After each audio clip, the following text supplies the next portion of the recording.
Please welcome to the stage Director, Amazon Prime Now, Mariangela Marseglia.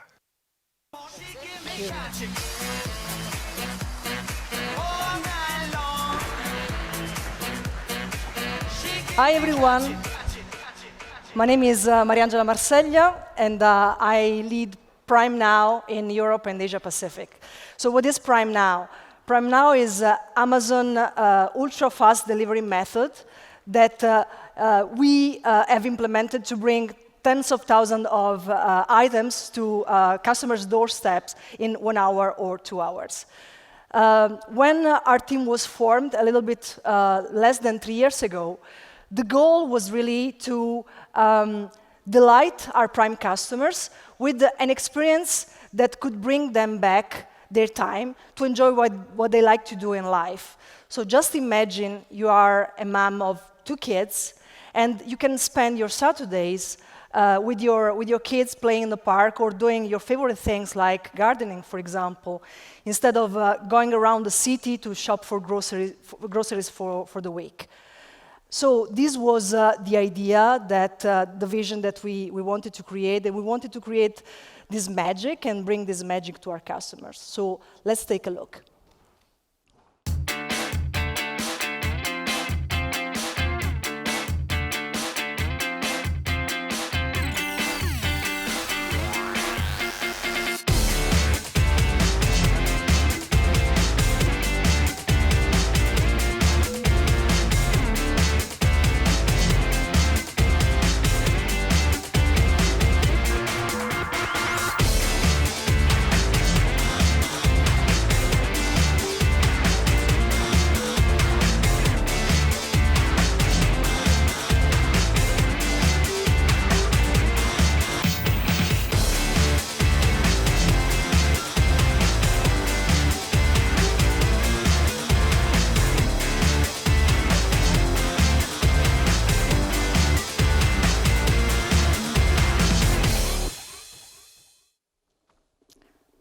Okay, so what did we build?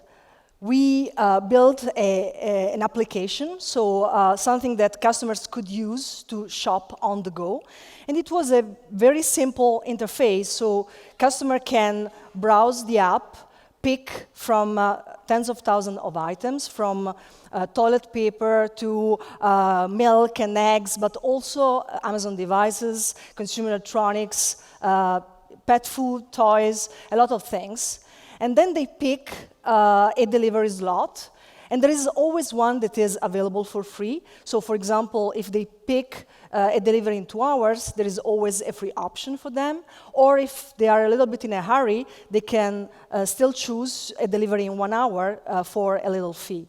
And then the magic starts, and they can just follow the orders being delivered to them on their mobile phone, on a map that is on the mobile phone. They can just follow the order there.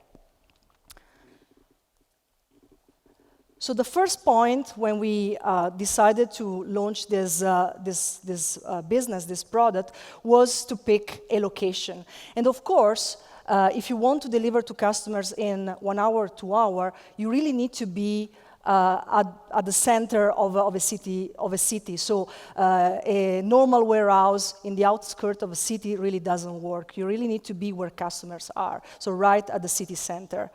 And we also need to pick something that allows you to have all the logistic infrastructure that our delivery couriers can use to deliver to customers so fast.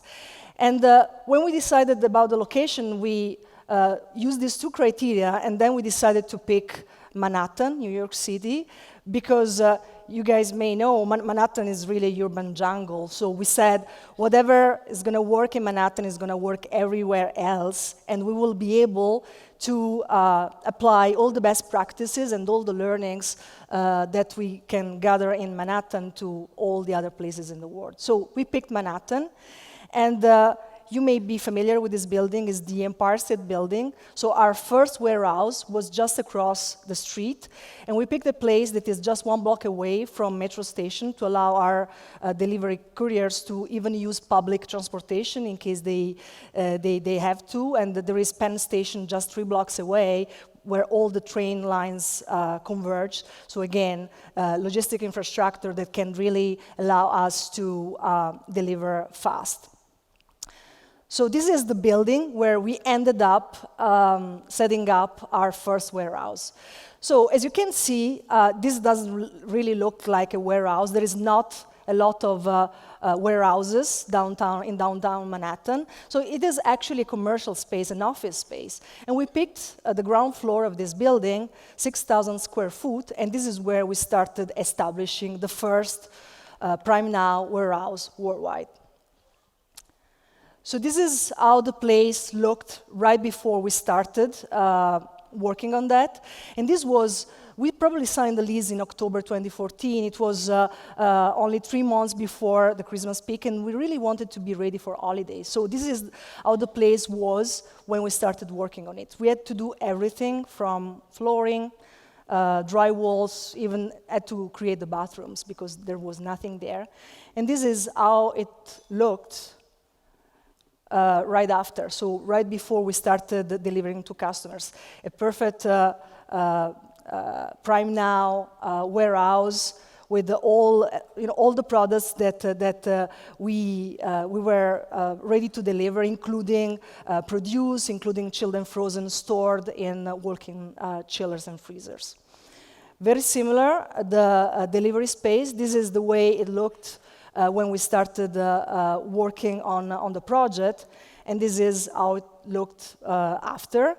I have to say that we haven't really to start from scratch because we could leverage more than 20 years of experience of operating big box fulfillment centers for Amazon. We just had to shrink that experience in a smaller space to operate a Prime Now warehouse.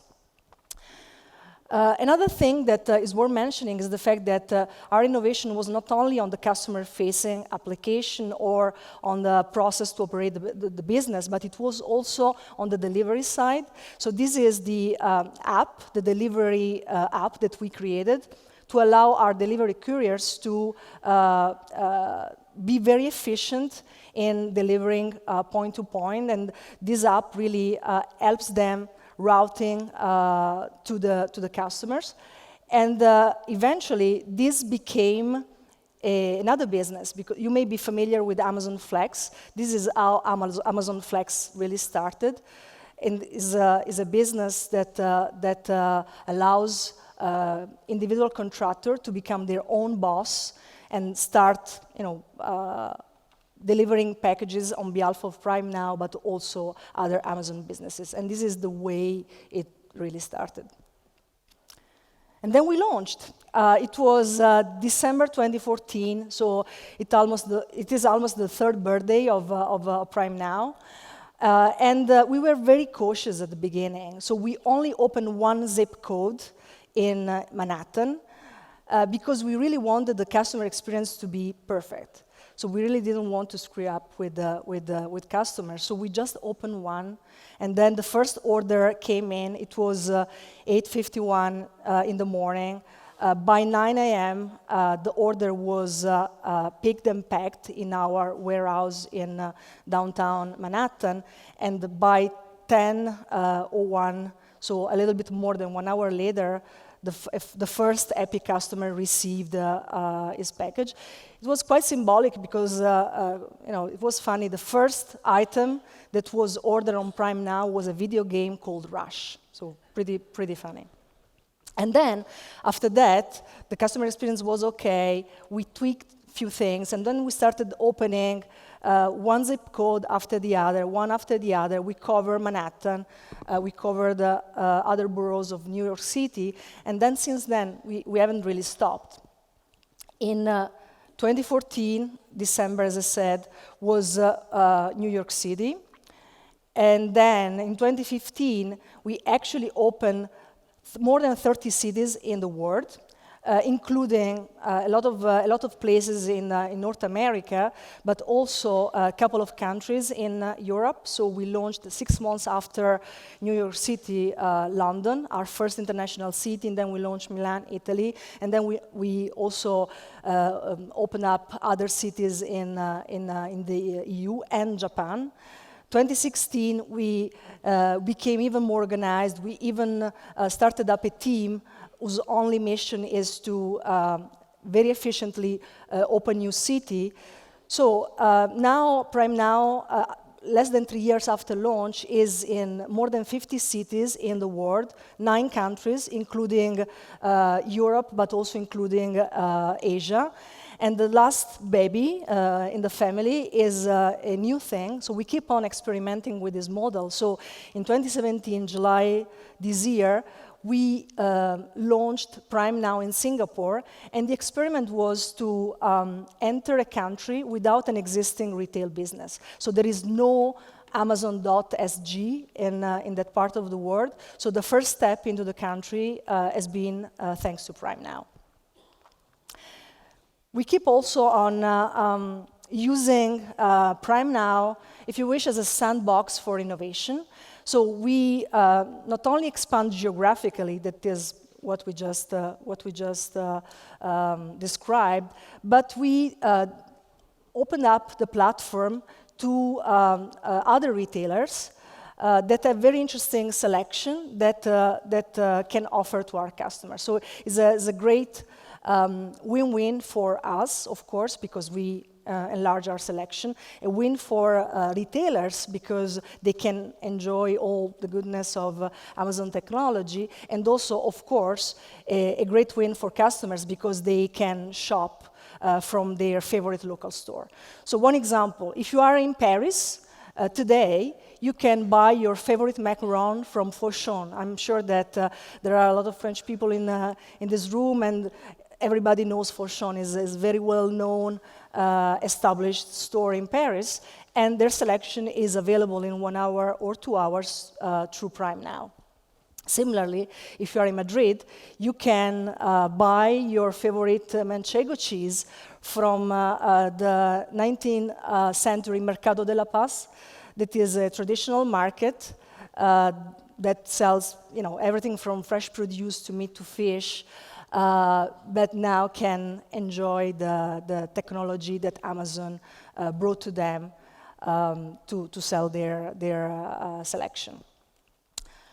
Another thing is that we have experimented with is with restaurants.